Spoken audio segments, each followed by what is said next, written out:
தேர்தல் நாளில் ஊதியத்துடன் விடுமுறை பெற வாக்களித்ததற்கான சான்று சமர்ப்பிப்பதை கட்டாயமாக்க வேண்டும் என தேர்தல் ஆணையத்திற்கு உத்தரவிட முடியாது என்று சென்னை உயர்நீதிமன்றம் மறுத்துவிட்டது.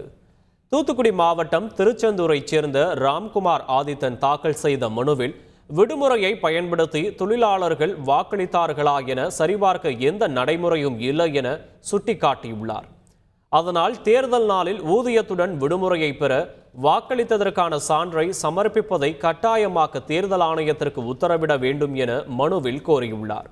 இந்த வழக்கு விசாரணைக்கு வந்த நிலையில் தேர்தல் நாளில் வாக்களிக்க விரும்பாமல் வேலை செய்ய விரும்பினால் சம்பந்தப்பட்ட தொழிலாளியை தனியார் நிறுவனம் வேலை செய்ய அனுமதிக்குமா என நீதிபதிகள் கேள்வி எழுப்பினர்.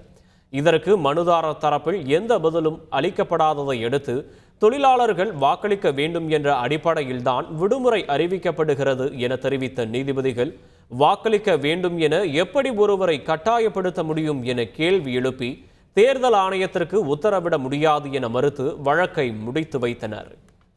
நெல்லை மாவட்டத்தில் 100% வாக்குப்பதிவை வலியுறுத்தி மேளதாளத்துடன் ஊர்வலமாக சென்று தேர்தல் அழைப்புகள் வழங்கப்பட்டது. நெல்லையில் குறைவாக வாக்குப்பதிவு நடைபெற்ற இடங்களில் 100% வாக்குப்பதிவை வலியுறுத்தி மேளதாளத்துடன் ஊர்வலமாக சென்ற IAS அதிகாரிகள் தலைமையிலான குழுவினர் வாக்களிக்க வலியுறுத்தி தேர்தல் அழைப்புகளை வழங்கினர். அம்பையில் சுமார் 100 வயதை கடந்த மூத்த வாக்காளர்களின் வீடுகளுக்கு மேளதாளம் முழங்க சென்று பழம், வெத்தலைப்பாக்கு உள்ளிட்ட சீர்வரிசை பொருட்களுடன் சேரன் மகாதேவி சார் ஆட்சியர் தலைமையில் தேர்தல் அழைப்புதல் வழங்கப்பட்டது.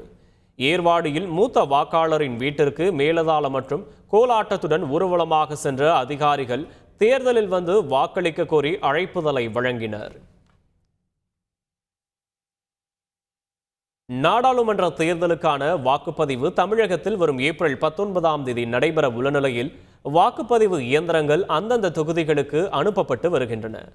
கடலூரில் உள்ள 9 சட்டமன்ற தொகுதிகளுக்கான வாக்குப்பதிவு இயந்திரங்களை ஆட்சியர் அலுவலகத்திலிருந்து பொறித்து அனுப்பும் பணி ஆட்சியர் அருண் தம்புராஜ் தலைமையில் துவங்கிய நிலையில் வாக்குப்பதிவு இயந்திரங்கள் வைக்கப்பட்டிருந்த அறையின் கதவை திறக்க முடியாமல் ஊழியர்கள் திணறினர். 2 மணி நேரத்திற்கு பிறகு இறுதியாக பூட்டு உடைக்கப்பட்டது. அதன் பிறகு உள்ளே சென்ற அதிகாரிகள் மின்னணு வாக்குப்பதிவு இயந்திரத்தை பல்வேறு தொகுதிகளுக்கும் அனுப்பும் பணியில் ஈடுபட்டனர். மதுரை ஆட்சியர் அலுவலக கூட்டரங்கில் ஆட்சியர் சங்கீதா தலைமையில் அங்கீகரிக்கப்பட்ட அரசியல் கட்சி பிரதிநிதிகள் முன்னிலையில் மின்னணு வாக்குப்பதிவு இயந்திரங்களை சட்டமன்ற தொகுதிகள் வாரியாக ஒதுக்கீடு செய்வதற்கான முதற்கட்ட கணினி முறை ஒதுக்கீடு நடைபெற்றது.